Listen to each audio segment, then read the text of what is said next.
আজিৰে পৰা ৰাজ্যত খোল খালে হাইস্কুলসমূহ। কোভিড পৰিস্থিতিৰ বাবে যোৱা ছমাহ ধৰি বন্ধ হৈ আছিল শিক্ষানুষ্ঠানসমূহ। ৰাজ্যৰ শিক্ষা বিভাগে পৰ্যালোচনা কৰি চূড়ান্ত বৰ্ষৰ ছাত্ৰ ছাত্ৰীসকলৰ কোভিড বিধি পালন কৰি পুনৰ পাঠদানৰ আৰম্ভণি কৰিছিল আৰু আজিৰে পৰা 10ম শ্ৰেণীৰ পাঠদান আৰম্ভ হৈছে। সুদীৰ্ঘ দিনৰ পিছত বিদ্যালয়লৈ আহিবলৈ পাই উৎফুল্লিত হৈ পৰিছে ছাত্ৰ ছাত্ৰীসকল।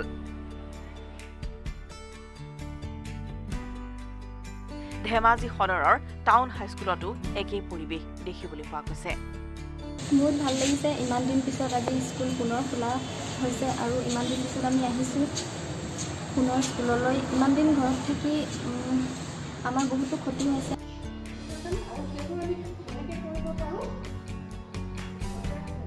আনহাতে বেবেজিয়াৰ পণ্ডিত কনক শৰ্মা উচ্চতৰ মাধ্যমিক বিদ্যালয়তো আৰম্ভ হৈছে আজিৰে পৰা 10ম শ্ৰেণীৰ পাঠদান।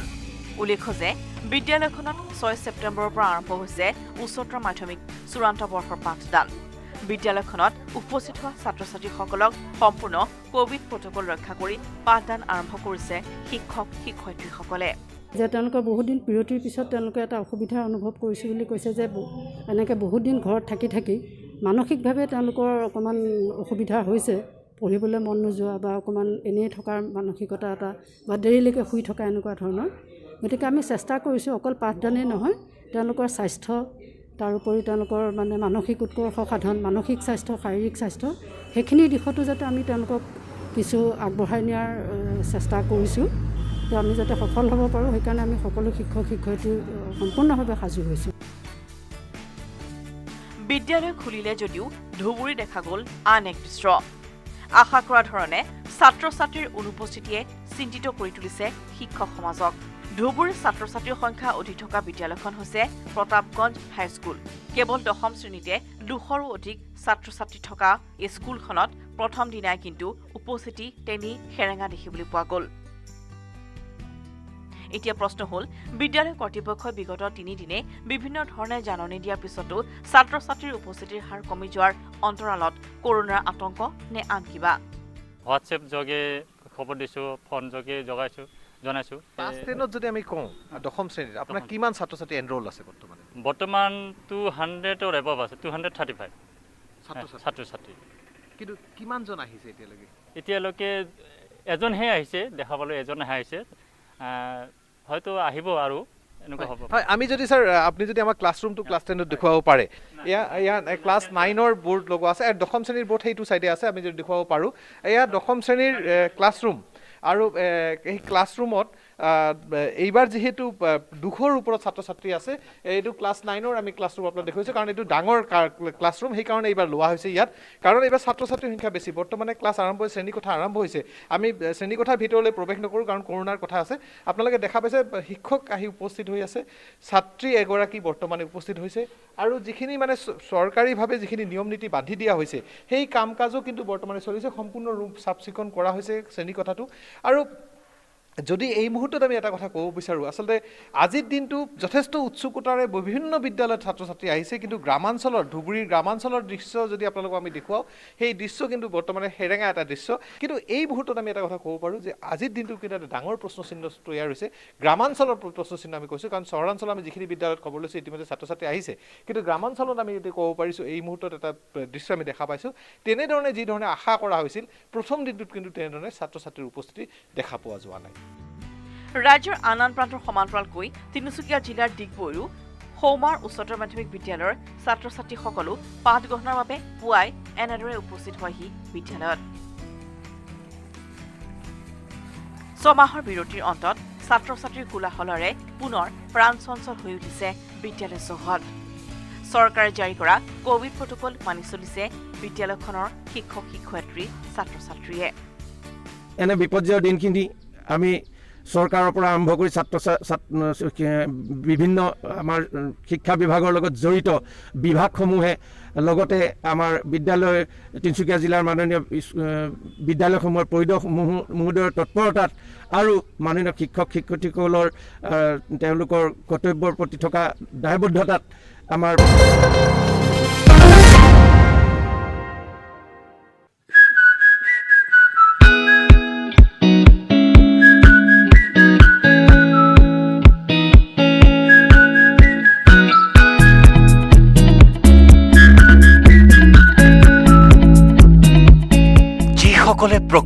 ভাল পাই প্ৰকৃতিৰ সৌন্দৰ্যৰ মাজত কিছু সময় বিলীন হ'ব বিচাৰে সেইসকলৰ বাবে এখন নৈসৰ্গিক ঠাইৰ সন্ধানত অকোৱা পকোৱা পথেৰে অনবৰতে মেঘে লুকা ভাকু খেলি থকা ওখ ওখ পাহাৰৰ মাজেৰে নিউজ 18ৰ এক বিশেষ যাত্ৰা।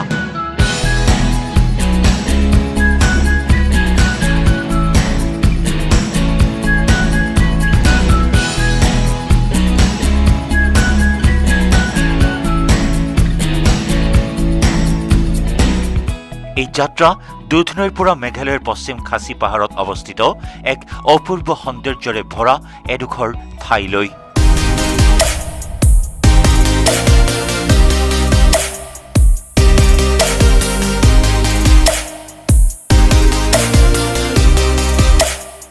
দুধনৈৰ পৰা দক্ষিণ দিশে ২৭০ নম্বৰ ৰাষ্ট্ৰীয় ঘাইপথেৰে মাত্ৰ ৬৯ কিলোমিটাৰ অতিক্ৰম কৰিলেই পোৱা যায় সেই বিশেষ ঠাইডোখৰ।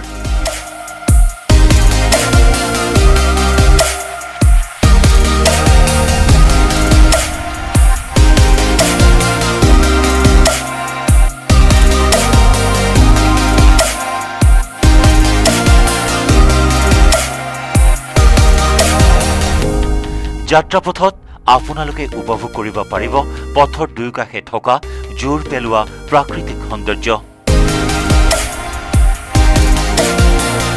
একা বেকা পথৰ এই যাত্ৰাৰ সময়ত আপুনি দেখিবলৈ পাব শাৰী শাৰীকৈ থকা আকাশ চুব বিচৰা শাল গছৰ দৃশ্য, যি দৃশ্যই আপোনাৰ দেহ মন সতেজ কৰি তুলিব। শুকুলা মেঘৰ চাদৰ পিন্ধা পাহাৰৰ মাজেৰে গৈ থাকোঁতে আপোনালোকে পাব কেইবাটাও ভিউ পইণ্ট। বহুত বেছি ভাল লাগিছে, ইমান ধুনীয়া জেগা, সকলো মানুহে আহিব লাগে, একদম মানে ষ্ট্ৰেছ ফ্ৰী যিটো কয়, একদম মানসিকভাৱে মানে একদম তৃপ্তি পোৱা যায় আৰু ইয়াতে ইমান মানে একদম কমাৰ্চিয়েল লাইফ এটাৰ পৰা বহুত মজা।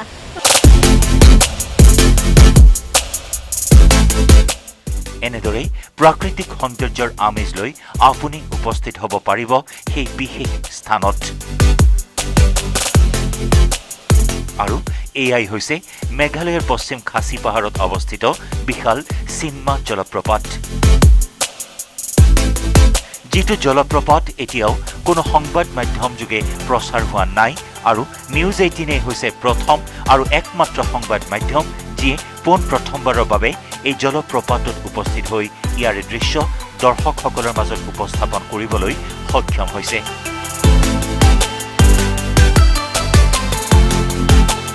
সুউচ্চ তথা বহল এই জলপ্ৰপাতৰ জলৰাশি নিৰবিচ্ছিন্নভাৱে পৰি থকা দৃশ্য চাবলৈ সেই স্থানত ভিৰ কৰে বহু প্ৰকৃতিপ্ৰেমীয়ে। এই জলপ্ৰপাতৰ সৌন্দৰ্য কেমেৰাত আবদ্ধ কৰাৰ লগতে জলপ্ৰপাতৰ সৈতে সেলফি উঠাটো ব্যস্ত বহুজন।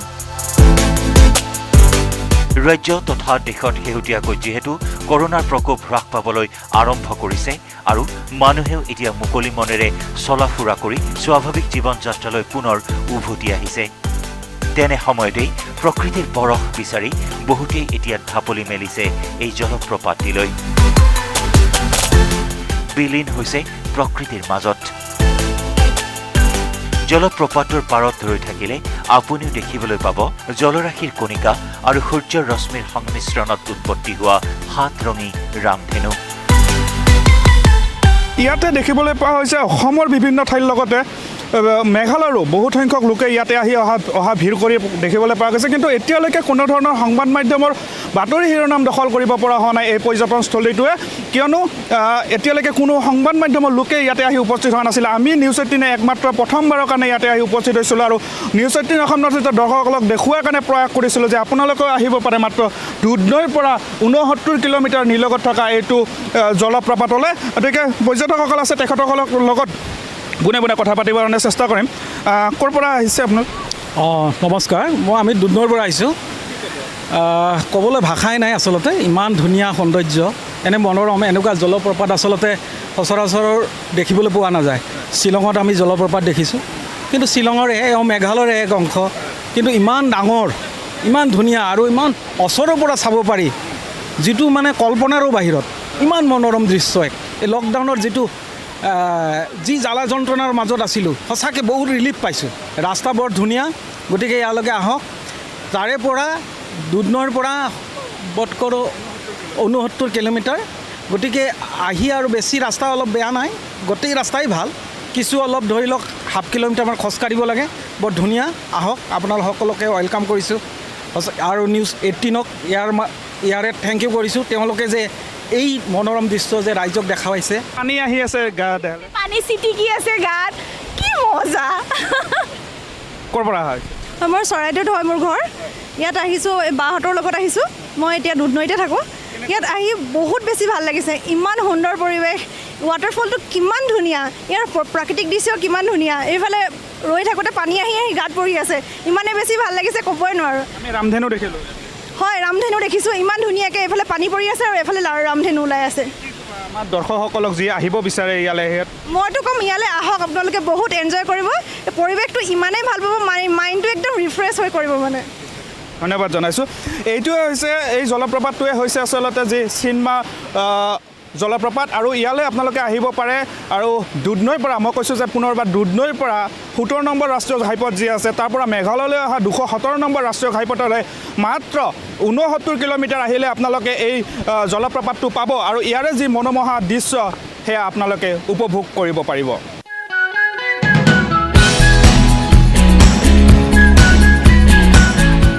মেঘালয়ত থকা পৰ্যটকৰ আকৰ্ষণৰ কেন্দ্ৰবিন্দু হিচাপে পৰিগণিত হোৱা কেইবাটাও জলপ্ৰপাতৰ পানী সাধাৰণতে খৰালি মাহত শুকাই যায় যদিও এই চিনমা জলপ্ৰপাতৰ পানী বছৰটোৰ 12 মাহেই অহৰহভাৱে পৰি থাকে বুলি একাংশই ক'ব বিচাৰে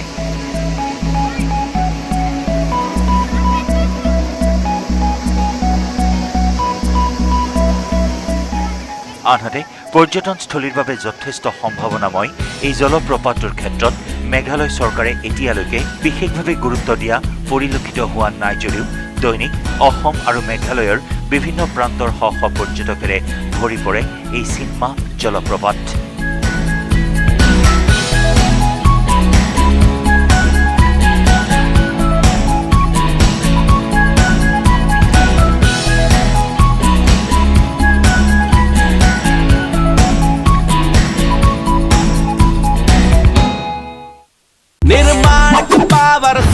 चल शुरू हो जा my turn कर दे सब कुछ on track strong है my turn flexible है my turn बड़ा समझदार নিৰ্মাণৰ মানদণ্ড my turn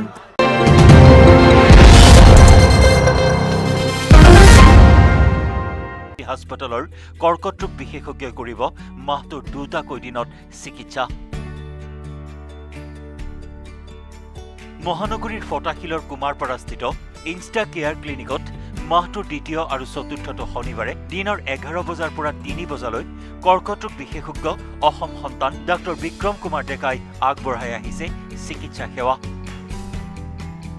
নমস্কাৰ মই ডক্টৰ বিক্ৰম কুমাৰ ডেকা মই এজন কেঞ্চাৰ সাৰ্জন কেঞ্চাৰ বিশেষজ্ঞ মই বৰ্তমান কাম কৰি আছোঁ দিল্লীৰ BLK Max হস্পিটেল তাৰে কেঞ্চাৰ চেণ্টাৰটোত মই কাম কৰি আছোঁ এতিয়া মই যিহেতু মই অসমৰে হয় আৰু মই তাতে ইমান ডাঙৰ চেণ্টাৰটোলত এছ'চিয়েটেড হৈ আছোঁ মই অসমৰ মানুহখিনিৰ কাৰণে কিবা এটা কৰিব বিচাৰিছিলোঁ অসমৰ পেচেণ্টখিনিৰ কাৰণে মই সেইকাৰণে মই এই OPDটো মই গুৱাহাটী আৰম্ভ কৰিছোঁ মই মাহত 2বাৰকৈ আহিম ছেকেণ্ড আৰু 4th ছেটাৰডে আৰু অসমৰ যিখিনি কেঞ্চাৰ পেচেণ্ট সেইখিনি কেঞ্চাৰ পেচেণ্টৰ কাৰণে মই আহিছোঁ কৰ্কট ৰোগ প্ৰাথমিক পৰ্যায়তে চিহ্নিত হ'লে অতি কম খৰচতেই ইয়াক প্ৰতিৰোধ কৰিব পৰা যায় বুলি জনাই বিশেষজ্ঞগৰাকীয়ে তেওঁ লগতে কয় কৰ্কট ৰোগীসকলে ভয় অথবা চিন্তা কৰাৰ কোনো প্ৰয়োজন নাই সময় থাকোঁতেই লওক চিকিৎসকৰ পৰামৰ্শ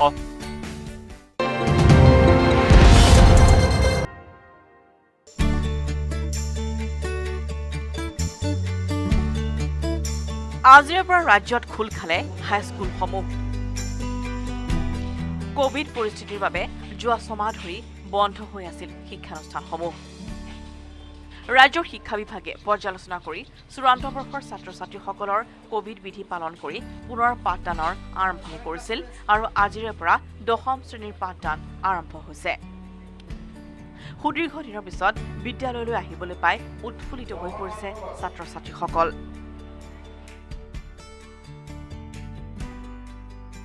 ধেমাজি সদৰৰ টাউন হাইস্কুলতো একেই পৰিৱেশ দেখিবলৈ পোৱা গৈছে।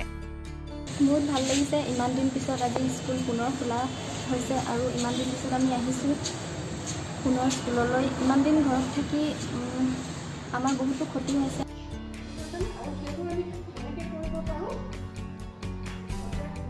আনহাতে বেবেজিয়াৰ পণ্ডিত কনক শৰ্মা উচ্চতৰ মাধ্যমিক বিদ্যালয়তো আৰম্ভ হৈছে আজিৰে পৰা 10ম শ্ৰেণীৰ পাঠদান।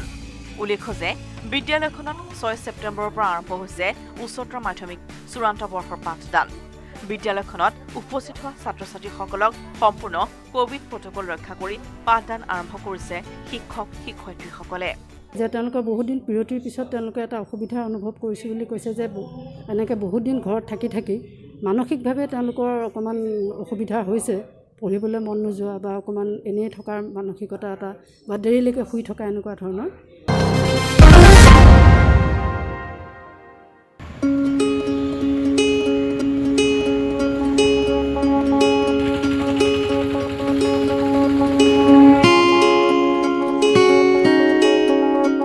ৰাজ্যৰ শিক্ষা খণ্ডৰ বাবে এটা সুখবৰ।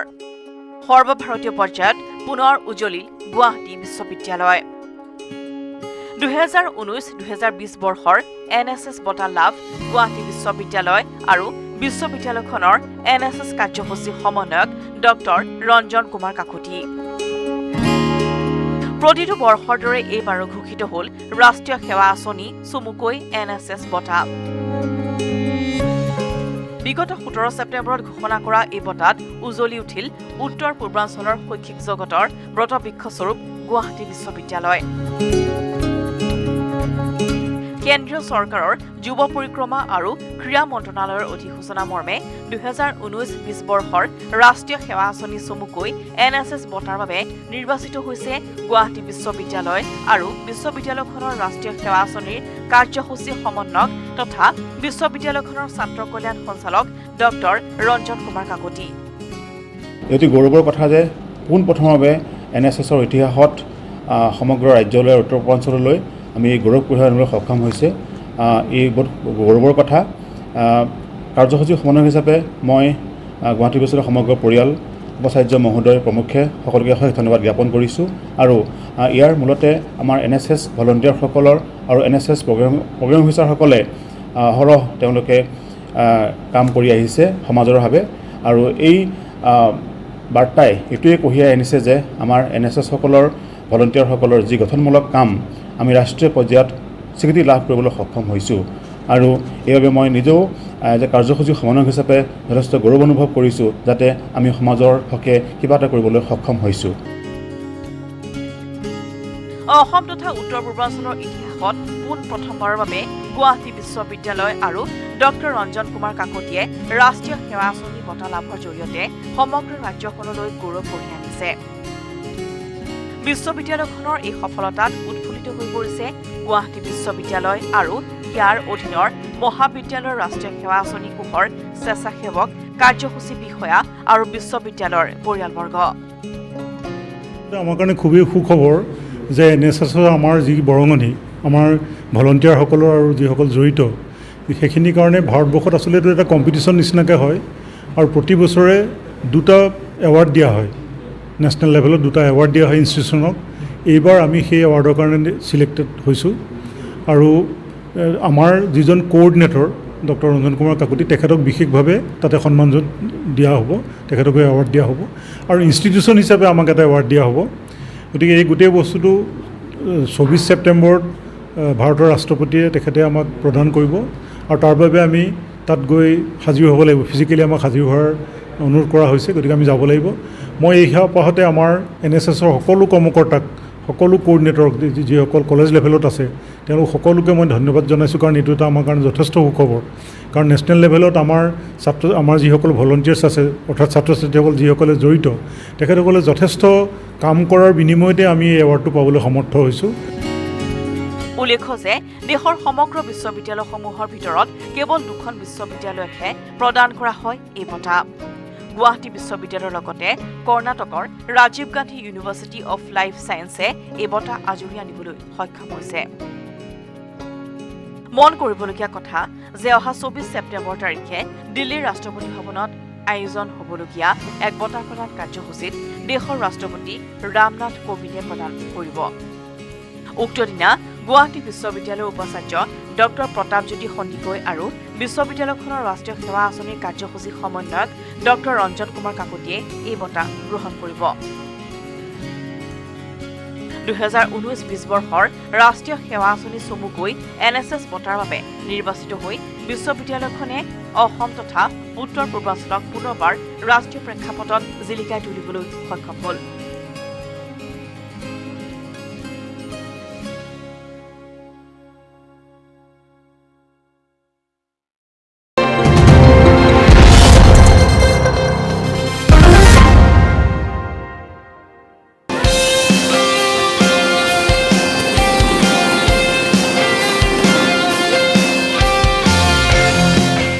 গুৱাহাটীৰ পৰা বিজনীত উপস্থিত ৰোলাৰ স্কেটিং এছ'চিয়েশ্যন অৱ আছামৰ দলটি ৰোলাৰ স্কেটিঙক সমগ্ৰ অসমতেই সম্প্ৰসাৰণ আৰু বিকাশৰ উদ্দেশ্যে গ্ৰহণ কৰা কাৰ্যসূচীৰ অংশ হিচাপে বিজনীত আহি উপস্থিত হৈছে ৰোলাৰ স্কেটিং এছ'চিয়েশ্যন অৱ আছামৰ দলটি। ৰোলাৰ স্কেটিং খেলবিধক সৰ্বত্ৰ জনপ্ৰিয় কৰি তোলাৰ বাবে বিশেষ পদক্ষেপ গ্ৰহণ কৰা হৈছে। খেলৰ বিষয়ে নতুনকৈ পৰিচয় কৰি দিয়াৰ লগতে যিসকল শিকাৰু আছে তেওঁলোকক কম সময়ৰ ভিতৰতে যাতে শিকাব পৰা যায় তাৰেই প্ৰচেষ্টা লৈছে ক্ৰীড়া সংস্থাটোৱে। ইয়াৰ লগতে খেলবিধ যাতে বিজনীবাসীৰ লগতে সমগ্ৰ অসমতেই প্ৰসাৰ কৰি খেলুৱৈসকলক ভাৰতবৰ্ষত এখন সঠিক প্লেটফৰ্মত সুবিধা কৰি দিব পাৰে তাৰ বাবে খেলবিধক সকলোৰে ওচৰত পৰিচয় কৰি দিয়াই মূল লক্ষ্য বুলি জানিবলৈ দিয়ে ৰোলাৰ স্কেটিং এছ'চিয়েশ্যন অৱ আছামৰ সাধাৰণ সম্পাদক গৌতম বৰুৱাই। আমি ৰোলাৰ স্কেটিং যিটো স্পৰ্টছ সেই স্পৰ্টছটো সমগ্ৰ অসমতে সম্প্ৰসাৰণ আৰু তাৰ ডেভেলপমেণ্টৰ কাৰণে যিখিনি কাৰ্যসূচী সেই কাৰ্যসূচীৰ এটা অংশ হিচাপে আমি আজি বিজনীলৈ আহিছোঁ। বিজনীৰ পৰা আমাক আমন্ত্ৰণ জনাইছিলে, সেই আমন্ত্ৰণ ৰক্ষা কৰি আমি বিজনীত এই খেলবোৰ নতুনকৈ পৰিচয় কৰি দিয়াৰ লগতে যিকেইজনে ইয়াত কৰি আছে তেওঁলোকক যিখিনি এডভান্স ষ্টেজৰ যিখিনি অলপ টেকনিক বা আমি যিকোনো কম সময়ৰ ভিতৰত শিকাব পাৰোঁ সেই শিকোৱাৰ উদ্দেশ্যলৈ আমি আহিছিলোঁ। আমাৰ লগত আমাৰ ৰোলাৰ স্কেটিং এছ'চিয়েশ্যন অফ আছামৰ কেইজনমান স্কেটাৰ্ছ আছে, তেওঁলোক প্ৰায়সকলে নেশ্যনেল চেম্পিয়নশ্বিপত পাৰ্টিচিপেটো কৰিছে, লগতে তেওঁলোকে নেশ্যনেল চেম্পিয়নশ্বিপেই হওক বা CBSE যিখন নেশ্যনেল চেম্পিয়নশ্বিপ হয় তাত তেওঁলোকে মেডেল পাইছে, জুনিয়ৰ লেভেলতো পাইছে, নেশ্যনেল লেভেলতো পাইছে। আমাৰ উদ্দেশ্য এই নতুন খেলবিধ যাতে বিজনীবাসীয়ে হওক বা সমগ্ৰ অসমতে আমি খুব সোনকালে প্ৰসাৰ কৰি তেওঁলোকক ভাৰতবৰ্ষত যিখন প্লেটফৰ্ম সেই প্লেটফৰ্মত সঠিক প্লেটফৰ্মত তেওঁলোকক সুবিধা দিব পাৰোঁ। আনহাতে 2019 চনত CBSE নেশ্যনেল জোনেলত বাছনি হৈ 300 মিটাৰ ৰেচত ৰাষ্ট্ৰীয় পৰ্যায়ত সোণৰ পদক লাভ কৰিবলৈ সক্ষম হোৱা ছাব জুনিয়ৰ গ'ল্ড মেডেলিষ্ট খেলুৱৈ প্ৰাপ্তি মেধি স্কেটিঙৰ দলটোৰ সৈতে বিজনীত উপস্থিত হৈ চৰকাৰৰ তৰফৰ পৰা আজিলৈ একো সুবিধা লাভ নকৰা বুলি সংবাদ মাধ্যমৰ সন্মুখত অভিযোগ উত্থাপন কৰে। ইয়াৰ উপৰিও RSFIত ব্ৰঞ্জৰ পদক লাভ কৰা প্ৰাপ্তি মেধিয়ে আগলৈ RSFIৰ 17 অনুৰ্ধৰ খেলত পদক লাভ কৰাৰ ইচ্ছা মনতে পুহি ৰখাৰ কথাও ব্যক্ত কৰে। নাম প্ৰাপ্তি মেধি, মই ক্লাছ 4ৰ পৰা স্কেটিং কৰি আছোঁ আৰু 2019ত মই CBSE নেশ্যনেল জোনেলত ছিলেক্ট হৈ কিনে নেশ্যনেল খেলিব গৈছিলোঁ আৰু তাতে 300 মিটাৰ ৰেচত মই গ'ল্ড মেডেল পাইছিলোঁ আৰু আজি বিজনীত আমি সেইটোৱে খেলাটো দেখাবলৈ আহিছোঁ আৰু বৰ ভাল লাগিছে, চবে মানে চাব আহিছে আৰু শিকিব খুজিছে।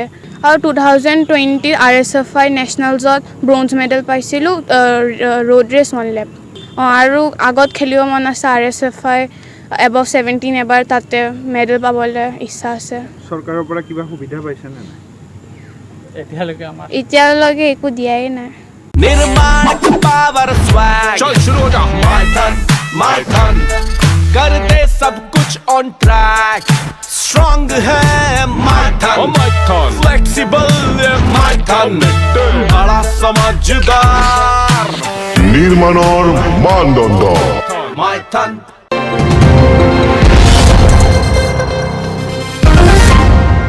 পদক অৰ্জন কৰে। 6 বছৰীয়া বীৰে প্ৰতিযোগিতাৰ 9 বছৰ অনুৰ্ধৰ শাখাত অংশগ্ৰহণ কৰি তেওঁ খেলুৱৈৰ জীৱনৰ 7টো স্বৰ্ণ পদক পাবলৈ সক্ষম হৈছে। ইফালে ককায়েকক চাই লকডাউনৰ সময়ত ঘৰতে স্কেটিং শিকা 3 বছৰীয়া জিকিয়ে 5 বছৰ অনুৰ্ধৰ শাখাত জীৱনৰ প্ৰথমবাৰৰ বাবে অংশগ্ৰহণ কৰি প্ৰথম স্থানেৰে স্বৰ্ণ পদক লাভ কৰিবলৈ সক্ষম হৈছে। এই কথা নিউজ 18ক জনালে অসম ৰোল বল সন্থাৰ সাধাৰণ সম্পাদক ভূমিধৰ বৰ্মনে। 3 বছৰ ধৰি বিয়া আমাৰ তাত প্ৰেক্টিছ কৰিছে, দিছপুৰ স্কেটিঙত প্ৰেক্টিছ কৰি আছে। আৰু শেহতীয়া যি লকডাউন চলি আছিল, লকডাউন টাইমত আমাৰ কোচ এজন আমি তাত এপইণ্ট কৰিছিলোঁ বীৰক স্পেচিয়েল ট্ৰেইনিং এটা দিয়াৰ কাৰণে। কাৰণ ক'ভিড পৰিস্থিতিৰ কাৰণে ফিল্ডলৈ আমাৰ প্ৰেক্টিছো বন্ধ আছিল। সেই সময়ত বীৰৰ লগতে কি হ'ল অনেক জিকি একেলগে তাইও মানে প্ৰেক্টিছ কৰা আৰম্ভ কৰে। আৰু লাষ্ট যিখন যোৱাকালি যিখন টুৰ্ণামেণ্ট হৈ গ'ল তাত দুয়োটাই গ'ল্ড মেডেল পাইছে। এইটো আমাৰ কাৰণে আৰু সৌভাগ্যৰ কথা। আৰু এইটো কাৰণে সৌভাগ্যৰ কথা যে স্পৰ্টছটো সকলো শ্ৰেণীৰ মানুহৰ কাৰণে। আৰু ইয়াত আমি বা তেখেতসকলেও নাভাবে যে আমিও কেতিয়াও ট্ৰিট নকৰোঁ যে মন্ত্ৰীৰ সন্তান, আৰু তেখেতসকলেও নাভাবে যে আমাৰ সন্তান মানে মন্ত্ৰীৰ সন্তান অলপ ভালকৈ ট্ৰিট কৰিব লাগে। বাকী বাচ্চাবিলাকক যেনেকুৱা ট্ৰিট কৰা হয় তেখেতসকলকো তেনেকুৱা তেখেত পীযুষ হাজৰিকাৰ বীৰ আৰু জিকি পীযুষ হাজৰিকা আৰু অভিনেত্ৰী আইমী বৰুৱাৰ সন্তান। এই ৰোল বল আৰু ৰোলাৰ স্কেটিং ইভেণ্টটো অলিম্পিক গেমছত অন্তৰ্ভুক্ত হৈছে। সেয়ে ভালদৰে অনুশীলন কৰিলে বীৰ আৰু জিকিয়ে ক্ৰীড়া ক্ষেত্ৰত সফল হ'ব বুলি কয় ভূমিধৰ বৰ্মনে। যথেষ্ট টেলেণ্টো আছে, বীৰৰ যথেষ্ট টেলেণ্ট দেখিছোঁ। কাৰণ জিকিটো আজি হাৰ্ডলি 2-3 মাহ হ'ল তাই প্ৰেক্টিছ কৰিব, কিন্তু বীৰে যোৱা 3 বছৰ ধৰি প্ৰেক্টিছ কৰি তাৰ ফিউচাৰ আছে। আৰু এতিয়াতো গমেই পাইছে যে মডাৰ্ণ অলিম্পিকত আপোনাৰ চব মডাৰ্ণ গেমবিলাক ইনক্লুড হৈ আছে। অদূৰ ভৱিষ্যতে ধৰক এইটো প্ৰেক্টিছ আৰু অব্যাহত ৰাখিলে এটা দিনত অলিম্পিকো খেলিব। সম্প্ৰতি নতুন দিল্লীত থকা পিতৃ পীযুষ হাজৰিকা আৰু মাতৃ আইমী বৰুৱা পুত্ৰ বীৰ আৰু কন্যা জিকিৰ সফলতাত উৎফুল্লিত।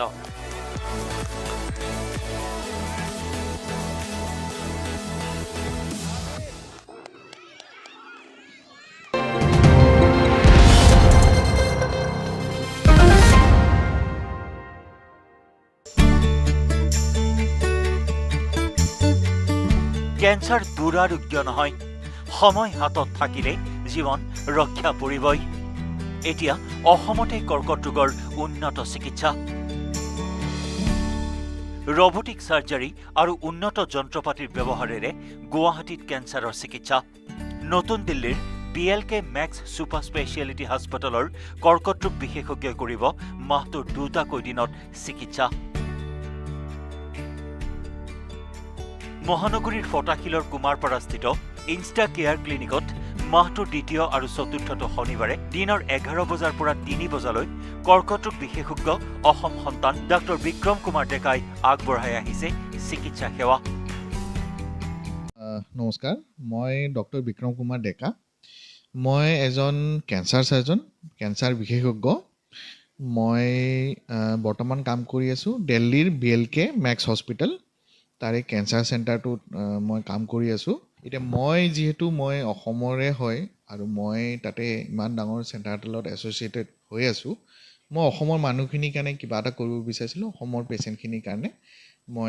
সেইকাৰণে মই এই OPDটো মই গুৱাহাটী আৰম্ভ কৰিছোঁ।